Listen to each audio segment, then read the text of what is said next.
Hello mga ma'ams, nung nakaraan ay nagpunta kami dito sa Villa Filomena Natural Spring Resort dito sa Indang Cavite mga ma'ams ko kasi nga sobrang init. Tapos ayan nga, tinry din namin dito yung kanilang patulay bitin at bago nga kami mag-try ito, ayan, tumatalon-talon nga sila yan na parang walang katakot-takot. Isang grupo nga ito mga ma'ams ng kalalakihan at pinanood muna namin sila. Ayan, sobrang taas na ng talon nila, talagang hindi sila natatakot, parang ang lalakas nga ng amat sa itong mga lalaki na to.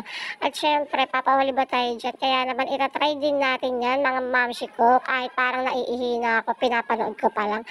Ayan nga, umiral na naman tong kakulitan ng asawa ko kasi nga medyo laseng-lasengot nga yan. So ayan, inuug niya nga yan, niyuyuga-yuga niya nga yung tulay. Eh hindi pa naman kami yung natawid, kaya sabi ko tigilan yan kasi baka mamaya mapikon sa kanya yung mga natawid. At talaga naman tignan nyo mga mams, inuulit-ulit niya pa talaga. So dyan pa nga lang mga mams, kinakabahan lang ako kasi alam ko hindi talaga maganda yung gagawin niya. Alam niyo yun, alam kong tatakotin niya ako. Pero syempre, tapang-tapangan ng mamsi nyo, kaya kailangan natin itry. So, unang tatawid ay sina Tito Boy G at si Tita Isay. So, ayan nga, di ba? Mongolid talaga yung asawa ko mga mams, di ba? O, kinukulit-kulit niya talaga yung tulay. At nauna siya dun sa unahan. At habang nauna nga siya doon sa unahan, ay ayan na nga si Tita Isay, patawid na nga, tsaka si Tito Boy G. Siyempre, makakaligtas ba sila sa kakulitan ng asawa ko? Siyempre, hindi mga mams ko. At talaga namang inuugari ni Dennis dun sa dulo habang tumatawid sila mga mams. So, ayan, panoorin nyo na lang mga mams ko. Ayan pala yung babagsakan mga mams ko pag nalaglag ka dyan sa tulay. Ayan yung ilog mga mams sa baba. At dito naman yung sa kabilang part. Meron din dyan. Medyo mataas nga kaya naman pagka nalaglag ka talaga yun, bali-bali talaga yung buto mo for sure. Ayan. Marami namang hawakan mga mams, pero talagang nakakatakot. Kala nyo lang parang hindi nakakatakot, pero nakakatakot. Lalo na pag may kasama kong mongolid na iyuyug-yug yung tulay. Ayan o, kasi kailangan dito mga mams, magaling ka mag-balance. So ayan, tatawirin nga namin yun kasi akit pa kami dun sa may parang hagdan na yun kasi meron pa dong magagandang lugar na mapupuntahan. Meron pa dong mga eksena-eksena sa taas. At saka dun pa sa pinakatuktok meron pa dun. So, yung susunod kong video mga mamshi, sana mapanoorin nyo pa. Medyo mahaba na pag dinugtong ko dito kaya paghiwa-hiwalayin ko na lang. So, ito muna yung part 1 natin ng Villa Filomena Explore.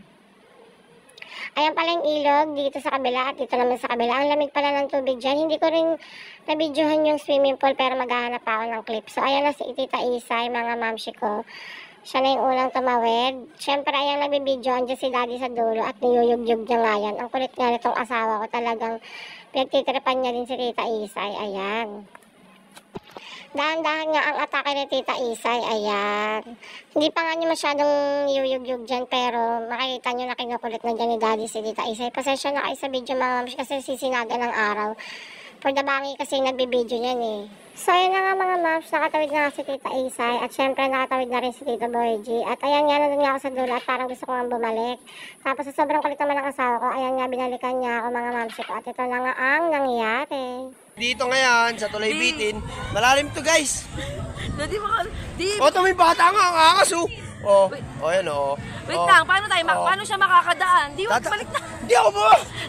Si bata nga gumagalaw yun. Yung mga angas Lang, to. hindi nga siya makakadaan. Bigyan mo siya ng daan, dito sa gilid yan, ganyan.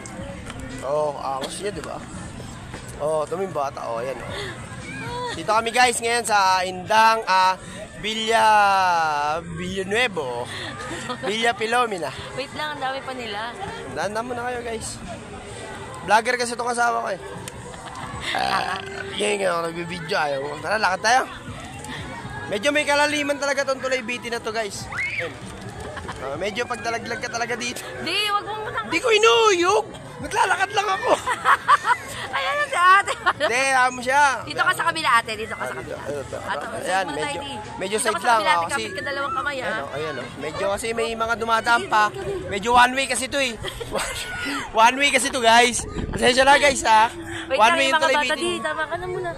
Wait lang yung mga bata, wait lang. Medyo may kalaliman talaga to guys. Ayan. Wait lang yung mga... Sumasandal pa nga Daddy! yung iba. Tangina mo, huwag kang umano, para naman itong gago eh. Medyo sasandal ka ng konti dito. Para ano? Para di ka malaglag. Bibigyan mo sila ng daanan. Ayan o. So ano na namin to ngayon. Hindi kami na maglalakad ngayon. Guys, nakakatakot talaga dito. Thank you for watching mga mamshi.